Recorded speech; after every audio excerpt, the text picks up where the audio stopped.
Les Fab Labs sont apparus en France à partir de 2009 et ne cessent de se développer à travers le monde. C'est un espace ressource facilitant l'éclosion et l'animation d'initiatives numériques, citoyennes et culturelles innovantes. Point de convergence entre développement économique et innovation. La façon de travailler dans ces espaces nous amène à nous questionner sur les nouveaux processus de production qui répondent aux besoins des consommateurs. Je suis Marion Lachant de l'école Schema Business School. Je vous laisse vous présenter. Alors bonjour, je m'appelle Nicolas Vallée, étudiant à l'école centrale de Marseille et président du Fab Lab Marseille dans lequel vous vous trouvez actuellement. Nous avons interviewé des personnes dans la rue afin de savoir s'ils savaient ce que c'était un Fab Lab. Donc je vous laisse voir ces images. Les Fab Labs, est-ce que ça te dit quelque chose le Fab Lab ou pas? Non. Le Fab Lab? Ouais, ça te dit quelque chose ou pas? Est-ce que tu sais ce que c'est qu'un Fab Lab? Pas du tout. Est-ce que tu sais ce que c'est qu'un Fab Lab? Oui, c'est vite fait. Ouais. C'est-à-dire que c'est, on va dire, une sorte d'entreprise qui sert à aider, à créer, à avoir de nouvelles idées. Au vu de ces images, on peut donc voir que peu de personnes savent ce que c'est un Fab Lab. Est-ce que vous pouvez nous expliquer en quelques mots? Oui, bien sûr. Alors un Fab Lab, c'est un espace mutualisé où auquel n'importe qui a accès et où il va trouver pour concevoir des objets, des outils très simples qu'on trouve dans un établi, une scie, des tournevis, mais aussi des machines à commande numérique. Et est-ce que vous pouvez nous expliquer quel rôle vous avez vous dans ce Fab Lab?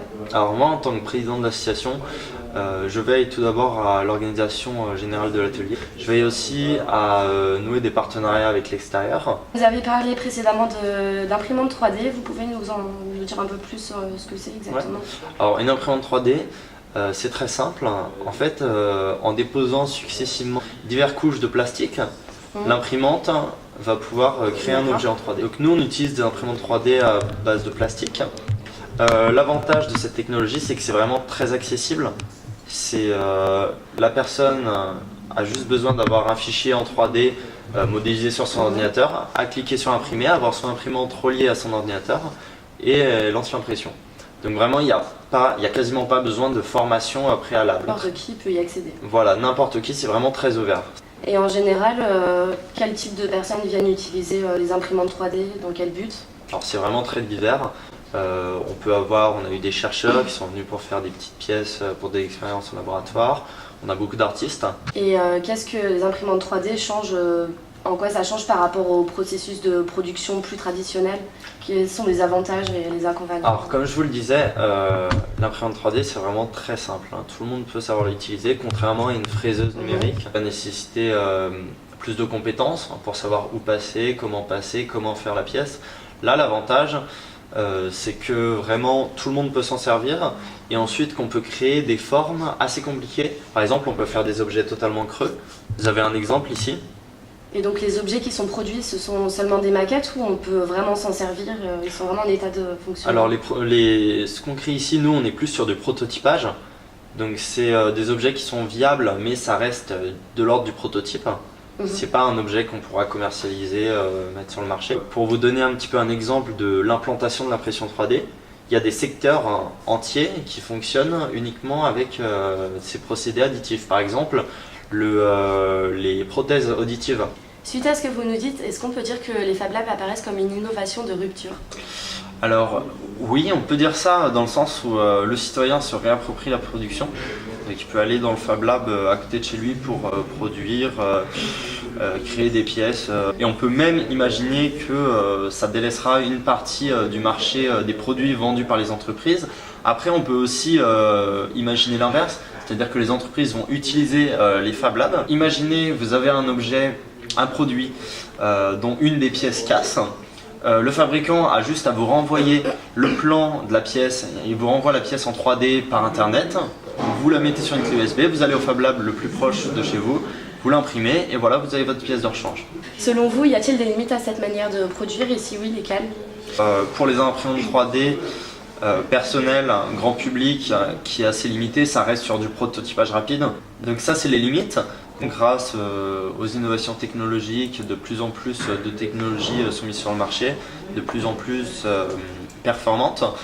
Et on a aussi l'aide d'Internet. Le principe de certaines de ces imprimantes, c'est l'open source, c'est-à-dire que tout le monde partage le code. Vous créez une pièce de rechange pour votre machine à laver dans votre garage, vous pouvez mettre en libre service sur internet cette pièce et quelqu'un qui a le même modèle peut l'imprimer chez elle. Donc ça, avec cet aspect-là, on peut envisager plein de possibilités. Vraiment, là, on est sans limite. D'accord. Est-ce que vous pensez que tous les Fab Labs ont une même vision de leur évolution future? Alors non, absolument pas. Les Fab Labs ont vocation à se diversifier et se différencier les uns des autres.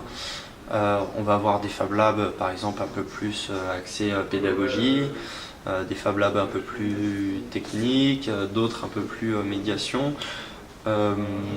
d'autres qui seront plus proches des entreprises, qui marcheront presque comme des petites entreprises, d'autres qui seront plus proches, qui vont renouer avec l'artisanat.